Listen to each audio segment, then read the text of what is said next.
Ghost stories.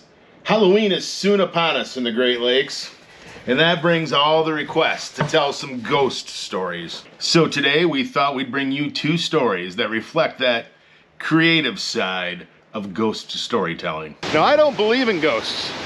I do believe in spirits. I had a roommate who was a poltergeist once. Sometimes legends and myths help us explain the unexplained, and a lot of those stories even have documented historical evidence to accompany them. But some stories just don't hold up to critical thinking. And today we're going to talk about two stories that don't have any historical legs: Hell's Bridge and the Ada Witch. We're in Rockford, Michigan. I'm Chuck. I'm Poppins. And I'm Vixen. Channel's Restless, Viking. Let's go explore these stories.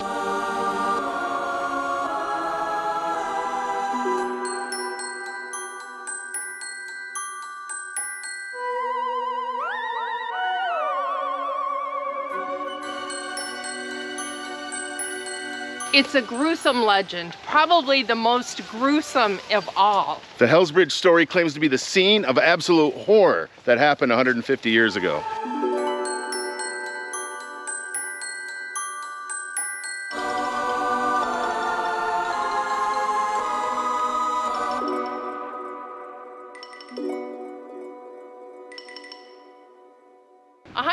Years ago, the legend says that children started just disappearing from the Rockford area. Elias Frisk offered to watch all the children while the other community members went out and looked for these missing children. So as the legend goes, Elias Frisk was actually the evil one. He had tied these children together, the ones that he was in charge of, and he had murdered them one by one and threw them over the bridge, where they floated away. But the villagers arrived in the middle of his act, and they put a noose around his neck and threw him over the bridge. But the rope snapped and he fell into the Rogue River, never to be seen again.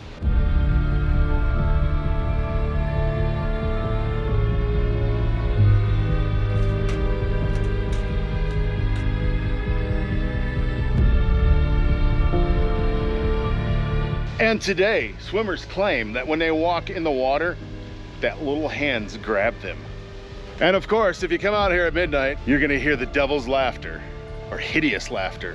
Now, the legend states that Elias did his dirty deed in the late 1800s, but the census records show that the Frisk family didn't show up until 1910. And never mind that not a single paper anywhere in the country covered this story of a town's children being massacred. And the story takes many forms.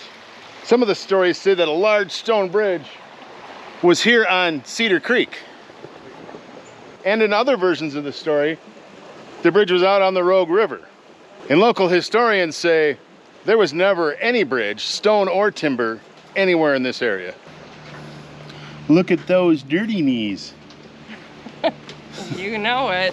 No, the ghost is right above you. Oh, God. Or is that a diaper? What is that? So how do stories like this get started? You know, it's a fascinating study into the mind and body dualism that we experience. The physical world is the physical world, we understand it. But our minds occupy a completely different space in the universe. And it can wander and it can do amazing things, like making up ghost stories. My favorite reason to write a ghost story is an outlet for creativity. And this story seems to be one of those stories because local researchers have managed to trace the story back 17 miles away to here in the Wyoming suburb of Grand Rapids, Michigan, where the largest studio theater in the world once stood in 1988. And this is all that's left of it. 6,000 person capacity, 20 screens, and the first megaplex. This is where Studio 28 once stood. And this little building is all that's left. And apparently, the story for Hell's Bridge originated here, where around the same time that the Blair Witch Project came out, the employees of Studio 28, who were also paranormal enthusiasts, made up the story. But we're not done yet.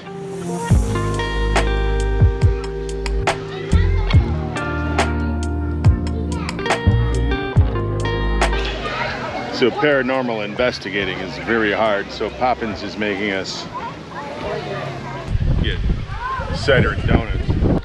I was excited because we were out as a family on a fall color tour, and I'm like, let's get donuts.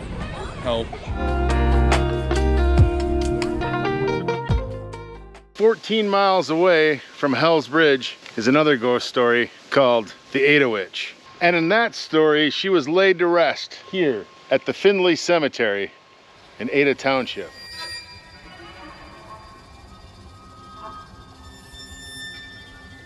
As legend says, sometime in the 1800s, a woman was unfaithful to her marriage. She snuck out every night to meet her lover, and not being in your bed every single night is a little suspicious.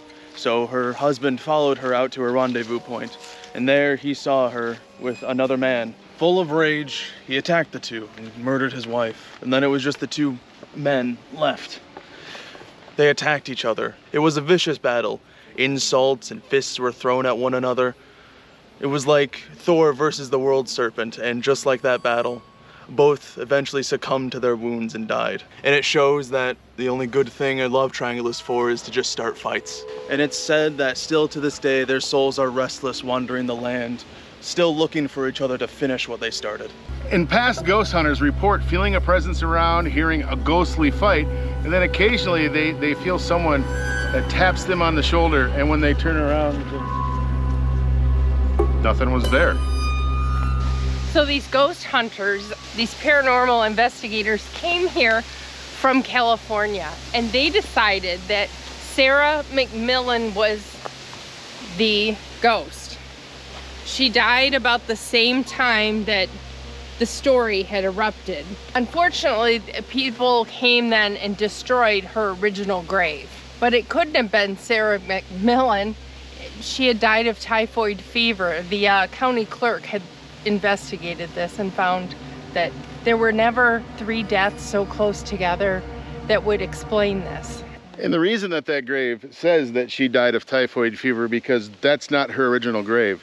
After these psychics from California determined that Sarah McMillan was the Ada Witch, and they pointed it out, people came from all over. You can see still today that they're leaving offerings for the Ada Witch. But Sarah couldn't have been the Ada Witch. She didn't die of a jealous husband. She died of typhoid fever. So they desecrated the old grave.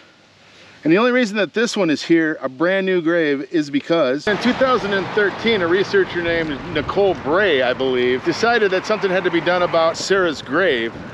So she called around to some monument companies, and one company agreed to replace her grave for free. And that was the Lowell Granite Company, with a 149-year history. They created a new gravestone, and it was placed for Sarah, and they added the fact that she had died of typhoid. So hats off to the Lowell Granite Company. And if you're gonna go visit Sarah's grave, don't be a jackass and desecrate it.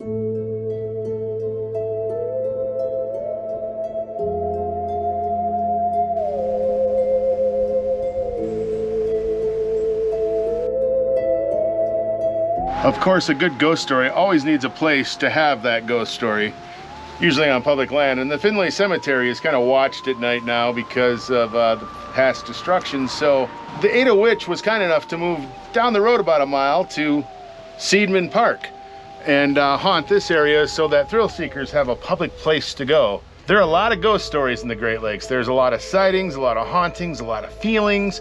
It's Halloween, so we pretend that things are haunted. It's really cool.